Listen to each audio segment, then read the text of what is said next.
Hi, I'm Travis Montz with Once Upon a Board Game. Today I'm going to teach you how to play Sea Dragons. Now this is a really fun little game. It says on the box 2 to 5 players in about 40 minutes. And honestly, once you've played it once or twice and you're familiar with how it works, you could easily get this played even quicker than that. And it's really simple, really family friendly. It's really fun. It's basically you're building little Tetris shapes, so, like filling little patterns with your sea dragons to basically cover up tokens, for a little set collection to complete missions. And it's super slick. It plays really quick. I mean, each turn is very short. It's got a great three-dimensional aesthetic. It has these fun little wooden dragon pieces that it looks like, the sea dragons coming up out of the water, kind of like on the box cover. So as you sit and look, I mean, the board looks really pretty, and it has a fun look to it. And again, it's just a quick, simple, fast-playing game that's really family-friendly. Let me show you how it works. Okay, as I said, I'm going to be teaching how to play Sea Dragons. So the first thing you got to do to set up is you take these 4 modular sea boards. They are double-sided, right? So a little bit different on each side. But you take them, you pick a random side, you pick a random order, and you lay them out, and then you connect them with what they call the central island piece here. It's a little connector that you'll see will join everything together. So you lay them out, and then this will connect it. Perfect. Okay. Then you take these pirate ship tokens, and you're going to randomize it, and you're going to put one on every single little pirate flag across the board, okay? There are a different number of pirate flags depending on what size of the boards you use. So there may or may not be leftover pirate ship tokens. If there are any left over, you just put them back in the box. You don't need them in the game. Sometimes you will use all of them. Sometimes there's going to be some left over, but whatever you don't need, just set it aside. So I'll go ahead and do that. Okay, after you've set up all the pirate ship tokens that I was just talking about, then you basically set up the rest. There's a bunch of different types of cards, and then of course the player pieces. So first and foremost, let's talk about the cards. So there's basically 3 different types of cards. There's pattern cards, there's reef cards, and there's mission cards, okay? First of all, with the pattern cards, okay? There's basically 3 types of pattern cards. There's large pattern cards, where each of the patterns takes 5 squares to fill. There's medium pattern cards that take 4 squares to fill, and there's small pattern cards that take 3 squares, okay? So you shuffle each of those decks and you lay out 2, okay? And then, oh, by the way, each person will start with a hand of 2 of the medium pattern cards, okay? That's every player's starting hand, okay? With the reef cards, you just shuffle the deck and set it aside for use later. With the mission deck of cards, you shuffle it and you lay out 4 starting missions, okay? Then you're set with the cards. There's a supply of gold coins. You just set that off to the side. And then each player is going to get their player pieces. This does go from 2 to 5 players. And for each of the different player colors, there's both dragon heads and dragon bodies. Okay, the dragon body pieces is really unlimited. There's no limit on how many of those you can have. But the dragon heads, that does matter. Because basically the dragon heads is going to be basically indicating how many turns you're going to get during the game. Each turn, you're going to play one of the dragon heads in conjunction with some of the dragon pieces.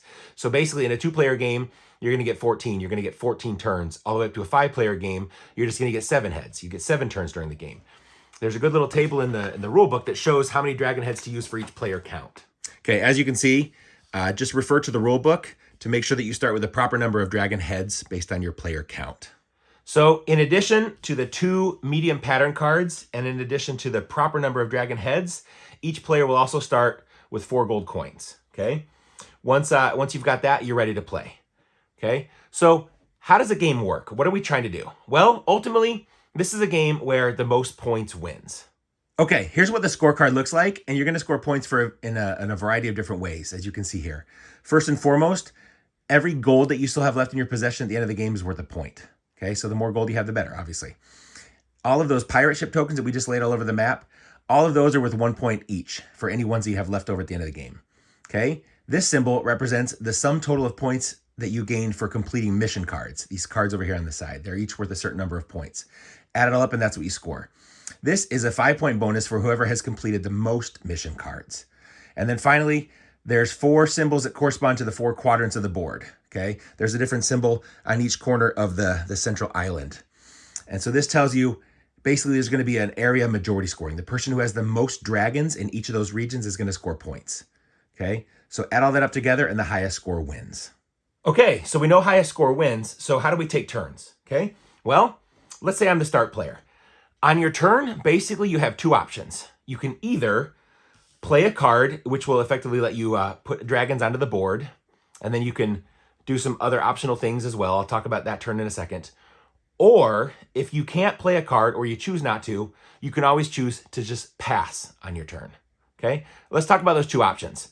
Okay, so playing a card. So first of all, you would start your turn by playing a card. Okay, and again, you have two cards in your hand to start with. So you would play one of those cards, and then basically you would add dragon pieces that match that shape to the board. There are some constraints. I'll come back to that in a second. Okay, once you have played your pattern, you just will discard your card. Then you can optionally complete one mission card per turn. Even if you're capable of completing more, you can only do a maximum of one mission card per turn. So to complete mission cards, you basically have to be able to spend pirate ship tokens that you have gained. Okay, so you play a card and add that pattern to the board. And oh, by the way, I'll talk about the board spaces in just a second here, but anything that you cover up, you get that benefit. Okay, so you play a card and add that pattern to the board. You optionally complete one mission card per turn, and you will end your turn by drawing a new pattern card into your hand. There is one caveat. The mission card that you play, you have to draw back in your hand a different size mission card than what you played. So at the start of the game, again, we start with just two medium pattern cards. So after playing one of those, we will have to draw either a large or a small pattern card into our hand this first turn. So you get the gist. Whatever size pattern you play, you have to draw back up at the end of your turn with a different size. Okay, so that's how it works of playing a card and adding dragons. And again, every time that you add dragons, there's going to be one of the pieces is going to be a dragon head. It doesn't matter where. It doesn't have to be the front of the bat. It doesn't have to be the specific head or tail. All that matters is each pattern is comprised of one head and other dragon body pieces. Okay, so you can put the head wherever you want just to make it look cool.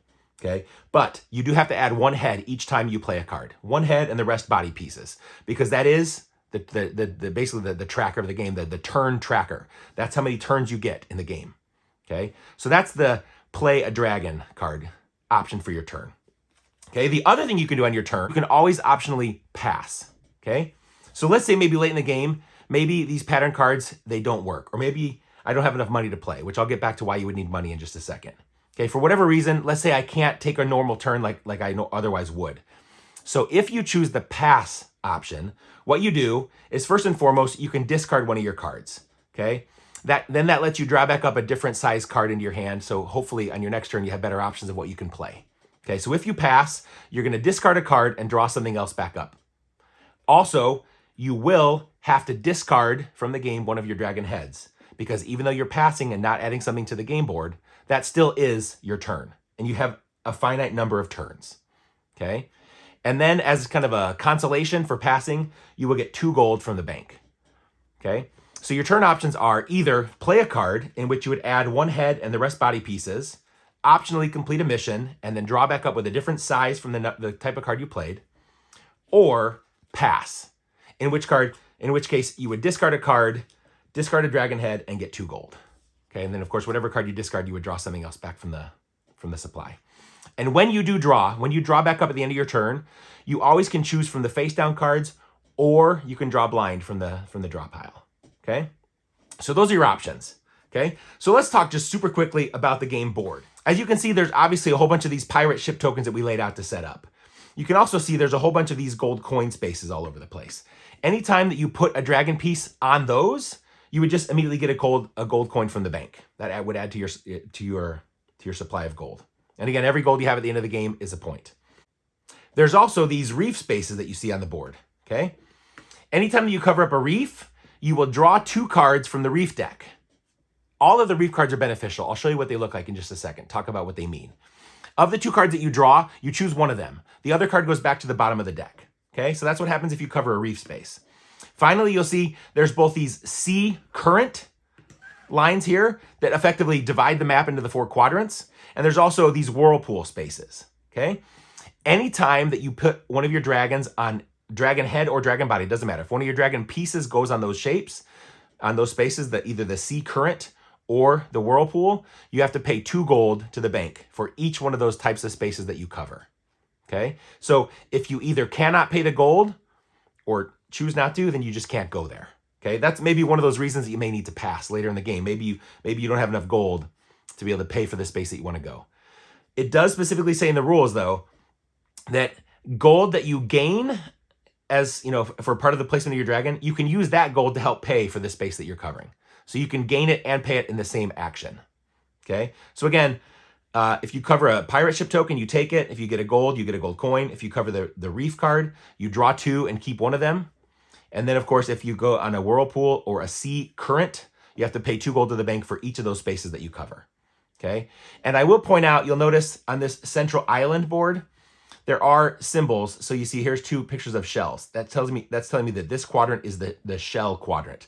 Here's 2 starfish. This is the starfish quadrant, and so on. Because some of the reef cards will give you basically an additional bonus in those quadrants. And of course, when you look time to score, you're going to score for those quadrants. So that's how you tell which quadrant is which. So let's take a look at the reef cards really quick. So this is the reef deck. You can see there's some cards that basically give you a chance to get more gold. There's some cards that basically tell you you have a virtual extra dragon for area majority purposes in a certain quadrant of the board. There's some that give you extra pirate ship tokens. You can spend these when you're completing the mission cards. You see each of them need a certain number and combination of pirate ship tokens. One thing I will note though, is if you spend a card like this and you don't use them both to pay for the cost of the mission, you would just lose the surplus. You know, you don't get change, in other words. So you want to maybe use those wisely. There's also some that basically give you, this counts as a wild ship of your choice, okay? So all the reef cards give you some kind of bonus. And again, with cards like this, with the gold coins, you can hold on to this and reveal it at the end of the game to get those 4 more gold coins to score 4 more points. Or you can just discard it immediately to take the 4 gold to then have money to spend to place on the sea currents and whirlpools. So that's how, that's what the reef cards look like. Okay, I talked about the fact that wherever you place your dragons on the board, you may either get benefits or you may have to pay money, right? Now, there's one other thing that I didn't talk about, and that's where you can place your dragons, okay? The very first dragon that is played onto the board has to be adjacent to this central island, okay? And whenever we talk about adjacency, we're talking about touching edge to edge, like orthogonally adjacent. Diagonal is not considered adjacent. So for instance, if I put a dragon head here, that is not adjacent. Touching a corner is not enough to be considered adjacent. I would have to actually touch a side of this island. So you'd have to go in one of these spaces to be adjacent to the central island. Does that make sense? Something like that. Okay. So the very first dragon added to the board has to be adjacent to the central island. All subsequent dragons, okay, whether it's your own or somebody else's, they either have to be, again, adjacent to the central island or adjacent to an opposing player. You can never put your dragons adjacent to each other. Okay, again, the closest you could ever get would be touching corners, because again, that's not considered adjacent. So you can never be adjacent to your own dragons. You would have to be adjacent to either an opponent's dragon or to the central island. Okay, so that's how you bring new dragons onto the board. And oh, by the way, every dragon that you place adjacent to, that person gains 1 gold coin from the bank. Okay, so if Allie has 2 dragons here and I place one between them that touches 2 of her dragons, she would get 2 gold from the bank for me touching 2 of her dragons. So again, every time you play, it's either touch the central island or an opponent's dragon, okay? Never your own. I'm inserting this clip earlier on into the video. This is the game board we just finished, so you'll see how we got here and how it scored in just a moment. But I wanted to just mention super quickly that one of the fun things about this game is just the visual aesthetic of it all. When you stand up these little dragon heads and the dragon bodies, it's like they're actually, you know, coming out of the ocean, and it has a really fun look as you start building out the board, seeing these dragons. For purposes of the video, so you can see it better, I've just laid them down. But it is really fun to see all these dragons coming up out of the board. So just take it for what it's worth. Okay, so let's take a look at taking a turn of placing dragons. Again, you're going to choose one of your pattern cards to play. And normally you'd have these hidden in your hand. I have them just laid out in front of me so that I can kind of think through for 2 different players. Okay, let's say I want to play this pattern. Okay, it just says go ahead and make a discard pile in front of yourself of the pattern cards that you play. But as is typical with games that use, you know, Tetra shapes as part of gameplay, you can rotate, mirror, whatever the shape to make it fit better, right? As long as it is that shape, it can be mirrored, rotated, flipped, you know, whatever. Okay, so I want to do this L. Okay, so let's say maybe I want to do it here to cover up and get a couple of pirate ship tokens. Okay, so I would take one of my dragon heads again, because this is my turn tracker. So I would put it there, and then I cover up these 3 spaces. So I covered up those 2 pirate ship tokens, so I gain those. Okay, so those go in front of me.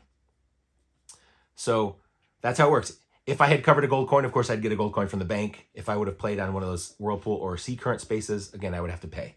Okay, so I took the tokens. Now, before you end your turn by drawing up, you can optionally complete a mission. So I've got a red and a purple token.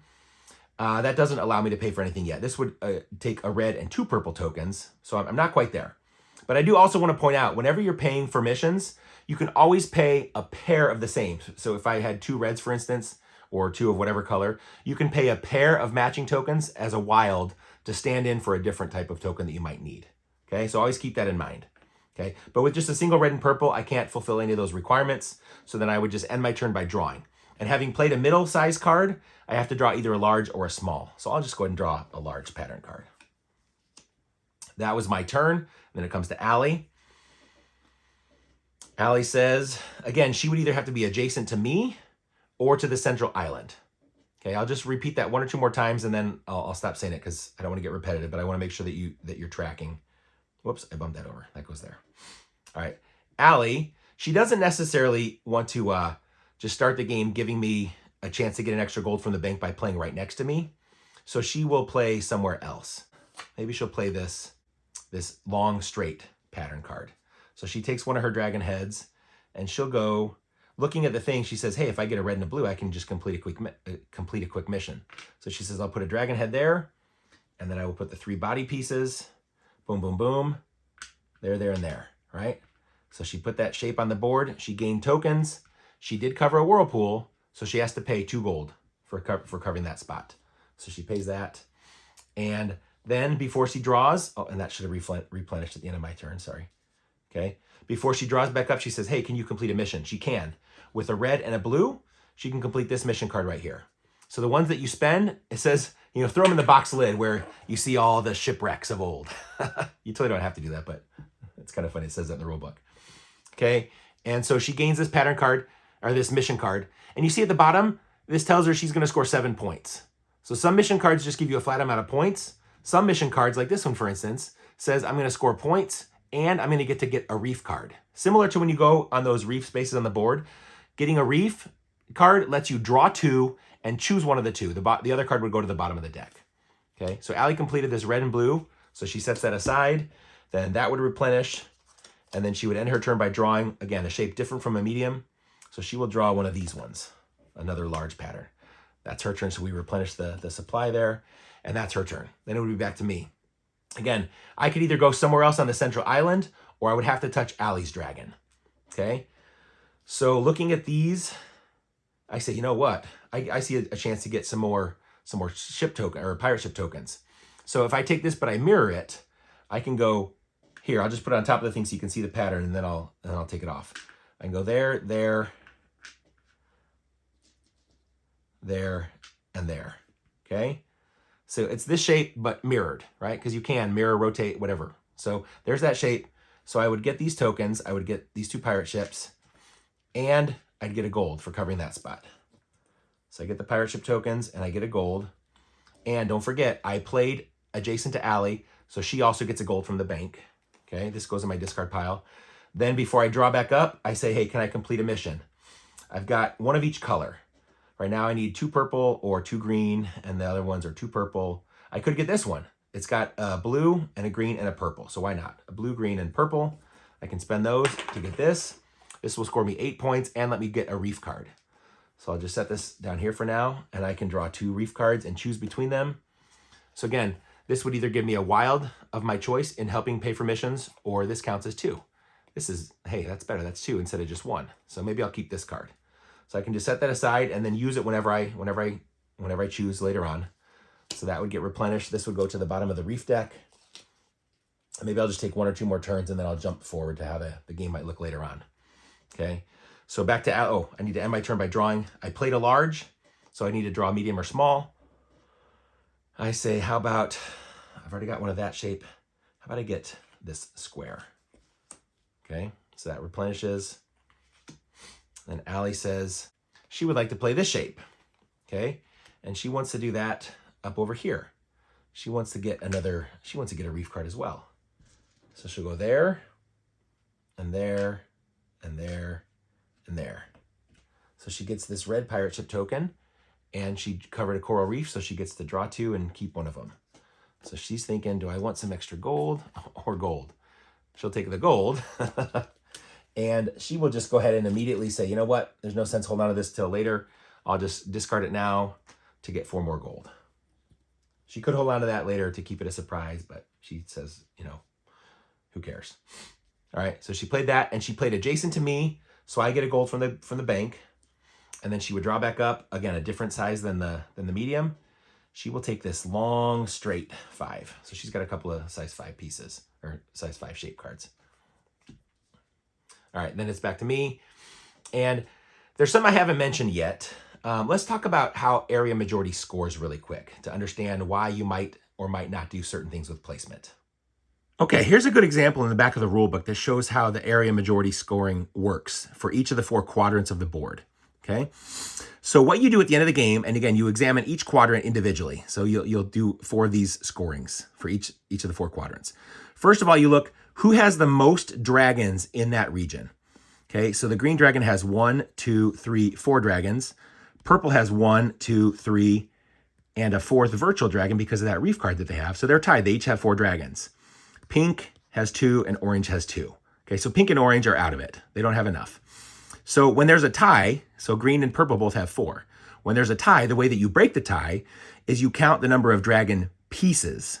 Okay, and unfortunately, this virtual dragon card doesn't help very much in that regard because there's no actual pieces that get added. But if you look, green's got 4, and 5 more is 9, and 3 more is 12, 15. So green has 15 pieces, and purple has 3, 6, 11. So green wins because they have more actual dragon pieces, so they will score the majority for this region. Now, how many points do they score? How does that work? Well, the way that you determine the value of a region is how many visible whirlpools there are. So ones that have been covered up, you know, like Allie covered up that whirlpool on her previous turn. So if they're covered, they're not going to matter. But uncovered, still visible whirlpools are going to score 3 points each in a 3, 4, or 5 player game. One little caveat, if you're playing 2 players, they only score 2 points apiece in a 2-player game. So that's one little difference. Typically, the whirlpools are just going to score 3 points apiece.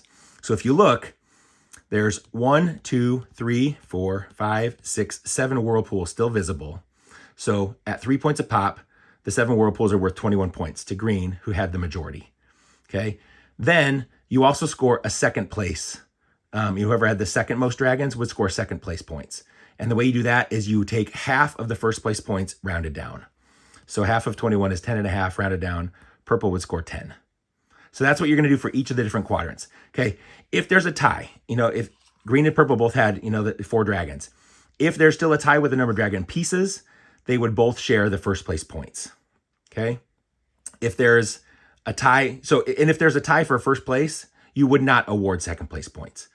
If there's a tie for second place, again, you would try and break the tie by who has more pieces. But if it's still a tie, they would, of course, both score those points. Okay. Now, here's one other thing that I didn't mention yet, but it gives a big reminder in the back of the rule book. Any dragon pieces that are placed in those sea current spaces, again, those are those big borders between the regions along the perimeters, right? Those are not considered to be part of any one region. So if a dragon piece is on those spaces, it's not going to be counted. You can maybe bridge the gap to be basically have one dragon count for being in 2 different regions, but it would have to go across that sea current because the sea current itself is not going to count. So that's an important thing to remember when you're kind of planning things out and placing dragons onto the board. The current is not part of any one region.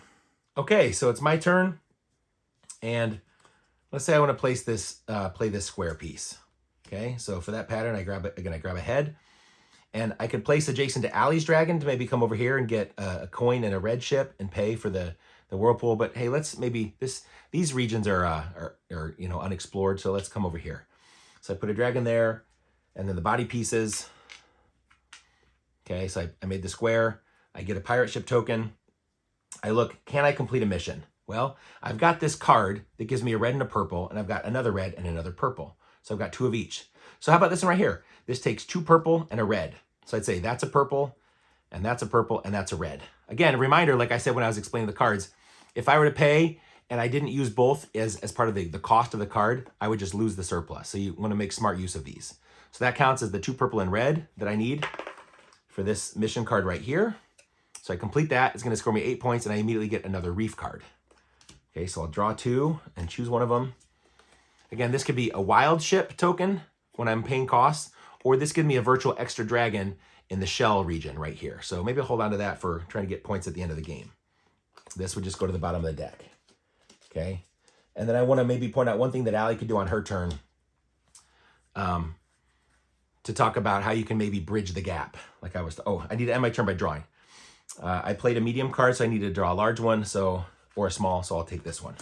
Okay, that was my turn. Okay, back to Allie. Allie wants to try and maybe bridge the gap to have one dragon present in multiple regions.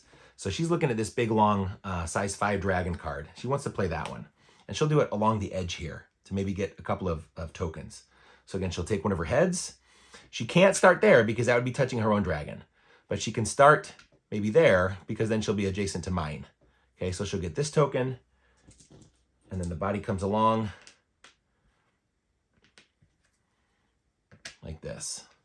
Okay, so she covered up these 2 pirate ship tokens. She gains those. However, she did cover a whirlpool and a sea current. So each of those cost 2. So she has to pay 4 gold. Well, that's that card she got, maybe that reef card. There's 4 gold for Allie. And again, she placed next to me. So I would get a gold from the bank for that. And then Allie says, can I complete a mission? Well, she's got a red and a green and a purple.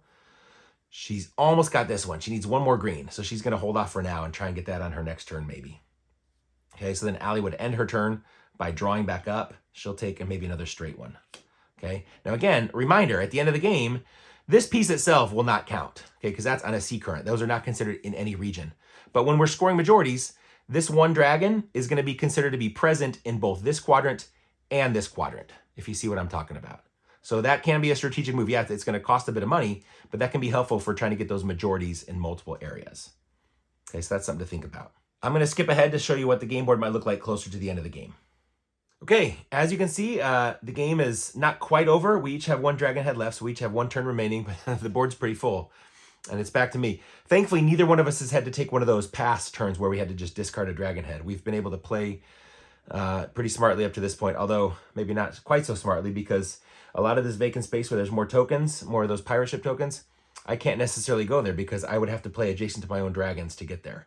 So Allie kind of effectively stayed away from there so that I can't further expand. So the part of that is, a good strategy for yourself if you play. So I'm thinking with my remaining turn, I can't quite complete a mission. I have a blue, red, and a purple. I would love to get another red ship. The only red ship that's still on the map is there adjacent to me or there adjacent to me. I could get a pair of tokens to do it, but the only pair would be maybe a pair of blue up there, but I can't go there because I'm there. So Allie kind of effectively blocked me off. So that was smart. So I guess my next best bet is I'll just play something like this little straight 3, and I'll just go right in here to maybe hopefully get majority of dragons in this realm, and I'll get a gold coin in the process. So I'll go there with the other 2. The only caveat to that, so of course I get the gold for going on that space, right? I don't think I gave it to myself yet. But then I was adjacent to 2 of Allie's dragons, so she gets 2 gold coins since I went next to her. So maybe that wasn't quite so smart. We'll see. We'll see how it turns out. I can't complete a mission with just these 3 tokens, unfortunately. So I would normally end my turn by drawing up. We're at the end of the game. It doesn't really matter, but I'll go ahead and do it just because that's what a standard turn is. Then it's back to Allie for her last turn. She was really excited how this worked out. She's got her eye on this spot here to get these tokens and that gold. Okay, so she'll play this T to go here. So she's going to get a gold for that spot. And I get a gold because she played next to my dragon. And then the rest of that T, she gets these 2 tokens, the blue one and the green one here for going there, right? So she gains these, and oh, wouldn't you know it? Green, green, blue. She has enough to complete that mission. So she can take this one, which is going to score 7 points, and immediately get her a reef card. Maybe she'll get some extra points. She can, yeah. So this is a wild, so this would count as effectively 1 ship token that she could cash in. Ship tokens are all worth 1 point apiece, but this is 4 gold. That's 4 points. So she'll take the gold. I'll just discard the other card because the game's over. So she'll do that and take 4 gold. And then, of course, normally you'd refill the deck. And it's over. We've played all of our dragons, right? So now it comes time to score.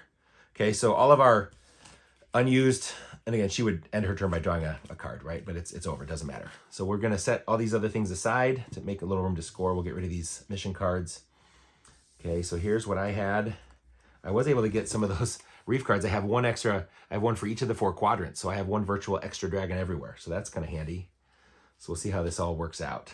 What I want to do is maybe remove this central island tile to then just maybe slightly separate the boards so we can better visualize, what is where. Of course, we have to remember what symbols are where. So I'll put it back. But remember the ones on those sea currents, like this piece here, this one here, and nothing up there, those are not considered to be in any of the realms. So we'll set those aside. Now let's go through the score. Okay, Travis and Allie. All right, let's add up the score. Again, the first thing we do is look at gold coins and then leftover pirate ship tokens. So for gold, I had 1, 2, 3, 4, 5, 6, 7, 8, 9, 10, 11, 12, 13, 14, 15. I'm excited about that. And I had effectively 3 pirate ship tokens. These 2 from this reef card and this one. So I had 3 pirate ship tokens. So I got 3 points for the tokens. Allie, meanwhile, has no tokens left, no pirate ship tokens, and she's got 1, 2, 3, 4, 5, 6, 7, 8, 9, 10, 11, 12 gold. Okay. The next is how many points did we get for mission cards? So let's add that up. 47 for me. Oof, that's not very high. I had a lot of low point missions. So 47 points for mission cards for me. Meanwhile, Allie had 81. Yikes. I think she maybe just won the game right there. Allie had 81 points to my 47 for mission cards. Yikes. Okay, the next one is who had the most mission cards. I think it's probably safe to say Allie. 1, 2, 3, 4, 5, 6, 7, 8. To my 1, 2, 3, 4, 5, 6. Oof, ouch. Okay, Allie had the most, so she gets a 5-point bonus for having the most missions. Next, we look at the majority in each quadrant. Okay, so let's look here at the shell quadrant. Okay. I had, and again, reminder, I had reef cards for all 4 quadrants. So I'm going to count 1 extra dragon for myself in each region. So I had 1, 2, 3, 4, 5.